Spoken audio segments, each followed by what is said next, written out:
Bonjour et bienvenue sur la chaîne de Crazy Little Craft, je suis Elise alias Nelveatchan et aujourd'hui je vous propose un tuto pour réaliser des petites enveloppes pour les étrennes de Noël.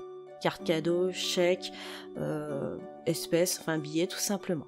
Donc ici c'est un prototype fait sur une base A4 et les deux suivantes que vous allez voir ont été faites avec une base papier scrap 30,5 par 30,5. Je vais vous montrer tout ça dans les détails avec les mesures. J'ai préparé à l'avance des petits personnages mis en couleur ou des cadeaux, des sapins, etc. sur les fichiers de découpe silhouette vendus séparément par rapport aux planches avec un contour de 0,5 mm, donc la moitié du 1 mm prévu. Je commence avec une base A4, donc ici je récupère la moitié d'un A4, là où j'ai fait mes découpes, autant tout utiliser et ne rien gâcher. J'ai découpé donc à moitié, 10,5 cm, et dans du papier motif de taille scrap, eh bien je vais venir découper cette fois une bande de 10 cm de large. Donc là vous voyez bien, il y a 5 mm de différence.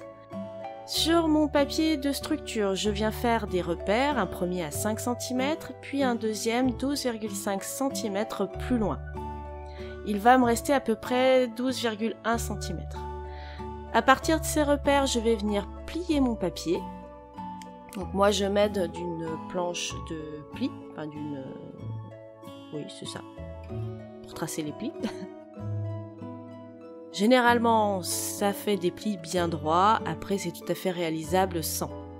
Donc je viens plier ma structure, je fais ça proprement de préférence. Je vous ai pas dit, mais là c'était un papier de base, c'était un papier d'imprimante DCP en 200 grammes, ou 210.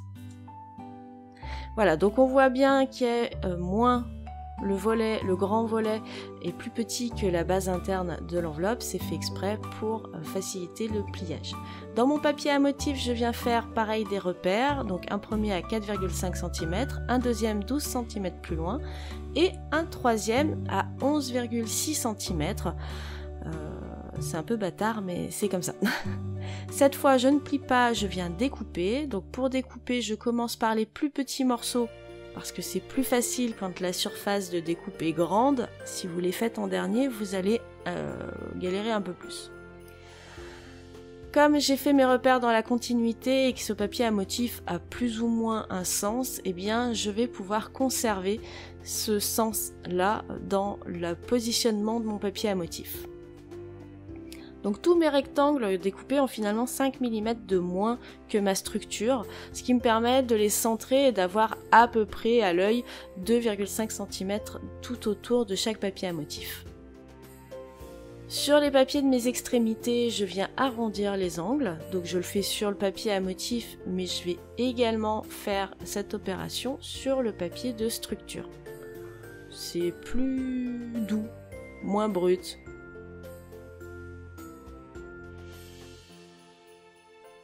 Dans le reste de mon papier à motif, je vais d'abord découper une bande de 10 cm encore que je vais garder pour une autre enveloppe, celle qu'on réalisera après.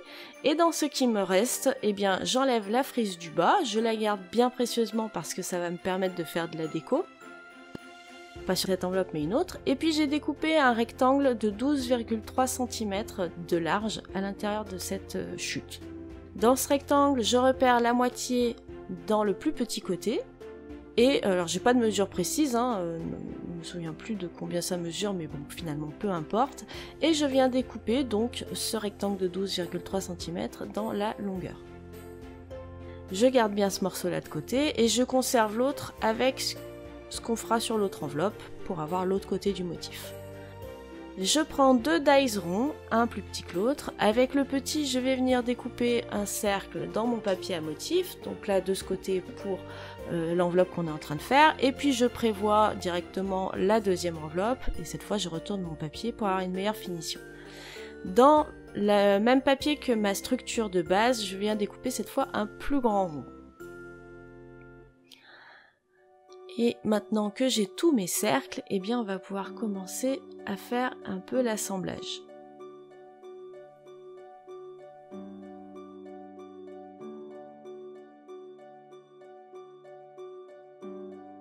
Je n'oublie pas de faire les angles de ma pochette intérieure, voilà, ça c'est fait, je la pose de côté et maintenant je vais venir coller mes papiers à motifs sur ma structure. Donc je commence moi par le plus petit côté, ce qui me permet d'avoir la continuité de mon papier à motif. Si votre papier à motif n'a pas de jonction visible, très franchement vous faites un peu comme vous voulez, comme le papier rouge avec la neige qui tombe, c'est pareil, là je vais pas faire dans la continuité. Bon, c'est un détail, personne ne le verra, mais pour moi c'était important que les papiers se suivent correctement. Voilà, donc j'ai collé et centré tous mes morceaux de papier de ma structure sur l'extérieur de ma structure. Et puis maintenant, on va passer donc à la pochette intérieure. J'oublie pas d'enlever les petits repères faits au crayon. Et je viens coller donc cette pochette, alors faites ça un peu mieux que moi, mais sur seulement 3 côtés. Et je viens la positionner bien à ras du côté bas de mon enveloppe. Comme ma pochette fait 12,3 et non pas 12,5 de large, et bien du coup ça me permet d'avoir juste entre les 2 plis, comme ça ne vient pas embêter le pliage de mon enveloppe. Maintenant on va passer au système de fermeture. Donc j'ai choisi dans tous mes petits sujets mis en couleur ce petit trio de cadeaux. Je trouvais qu'il allait bien vu que mon enveloppe n'a pas forcément un attrait Noël, un style Noël. Eh bien je peux me permettre de mettre des couleurs un peu plus acidulées, un peu plus différentes des couleurs de fête habituelles. Donc je viens y mettre de la mousse 3D, je le colle sur mon petit cercle et je prépare la mousse 3D sur mon petit cercle. Vous voyez qu'ils sont l'un au-dessus de l'autre là sur la vidéo, mais pour le moment ils sont pas collés. Je viens sélectionner mon texte avec la bannière qui lui correspond. Vous voyez que j'ai encore les autres bannières, les autres textes que j'ai de l'autre côté de mes blocs acryliques, puisque je suis en train de les faire en série à ce moment-là. Et à l'œil, j'aurais pu utiliser mon négatif de coupe, mais bon là je le fais à l'œil. Je viens tamponner ma bannière et mon texte. Et mon texte, je viens le serrer à gauche volontairement, puisque la partie droite de cette petite bannière va me servir pour le collage. Donc on va éviter de cacher le message quand on va venir coller.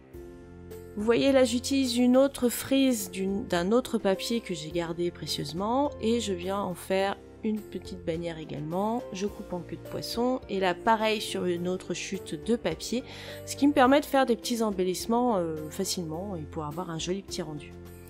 Maintenant que j'ai préparé mes petits embellissements, eh bien je peux retirer la protection de ma mousse 3D et je viens coller, donc en essayant d'être à peu près aligné par rapport à mes cadeaux.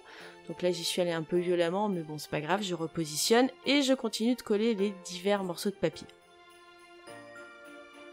On va pouvoir maintenant coller ça sur le plus grand rond et je n'hésite pas à remettre de la colle là où il y a du papier pour que tout soit bien collé correctement. On centre au milieu du rond si possible et là je vais m'aider pour la colle. Je marque 2 petits repères en essayant à l'œil de centrer un peu par rapport au cercle et sur la moitié où il y a les petites bannières, je viens mettre de la colle. Alors je mets un peu moins que la moitié pour être plus à l'aise et pour ne pas risquer de coller mon système de fermeture. Et je positionne et je colle en essayant d'être relativement centré sur la hauteur de l'enveloppe. Voilà, je fais adhérer la colle, bon il y en a pour pas très longtemps, j'attends une petite minute pour être sûr et c'est bon, mon mécanisme de fermeture est terminé. Ça ne se voit pas besoin d'aimant, pas besoin de scratch, enfin bref, pas besoin d'éléments un peu coûteux dans le scrap, surtout si vous voulez en faire beaucoup. Donc c'est vraiment une solution que j'aime beaucoup, que j'avais déjà réalisée il y a très longtemps, je sais même pas si je vous l'avais partagé, mais bon, c'est quelque chose que j'aime bien. Je vous conseille aussi d'amorcer le système d'ouverture pour les gens qui n'ont pas l'habitude, c'est plus simple. Dans une base de papier scrap maintenant 30,5 par 30,5, je vous mets donc les mesures si vous partez sur ce type de papier là. Donc j'ai fait encore un repère à 5 cm et un repère cette fois à 13 cm et normalement donc il me reste 12,5 cm et bien entendu j'avais découpé une bande de 10,5 cm. Dans le papier à motif que j'avais déjà découpé à 10 cm, eh bien je suis venue découper 3 nouveaux rectangles, donc un premier à 4,5, un deuxième à 12 et un troisième à 12,5.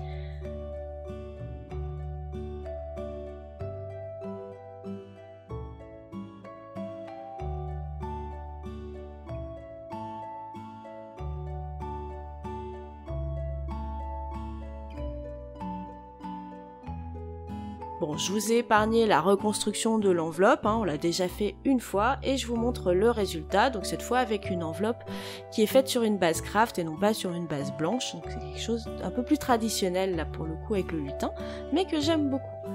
Et en même temps que je faisais ces enveloppes avec vous, eh bien j'ai pensé que je pouvais en faire aussi en format vertical, donc j'ai réalisé quelques enveloppes en vertical. En voici une, donc sur une base de papier rouge, du coup j'ai mis du papier blanc à l'intérieur pour que les gens puissent écrire plus facilement. Ma petite pochette intérieure fait non pas cette fois 12,3 mais elle fait 10,5 de large. Et pour le système de fermeture, c'est exactement la même chose, à la différence que mes petites bannières, mon texte, sont posées à l'horizontale et non plus enfin comme sur celle de droite quoi. Ça me permet également de mettre des textes un peu plus grands. Donc voilà pour les 3 que j'ai fait à la verticale, donc je vous remontre un petit peu toutes ces enveloppes. Et puis j'en ai encore réalisé 2 autres verticales aussi que je vous mettrai en fin de vidéo en photo. Donc voilà pour toutes les enveloppes horizontales. Oui. Au total, donc j'ai réalisé 10 enveloppes et sur ces 10 enveloppes que j'ai proposées sur un petit marché créatif fin novembre, eh bien il y en a 8 qui sont parties assez rapidement, assez facilement. Par contre, eh bien les 2 qui me restent sont les 2 que vous voyez là parce que les personnes ne voulaient pas qu'il y ait marqué Joyeux Noël dessus. Donc c'était un peu bizarre, mais bon, c'était comme ça. En tout cas, j'espère que le tuto vous aura plu. N'hésitez pas à laisser un petit commentaire. Et moi, je vous retrouve très bientôt. Je vous fais plein de gros bisous. Bye bye!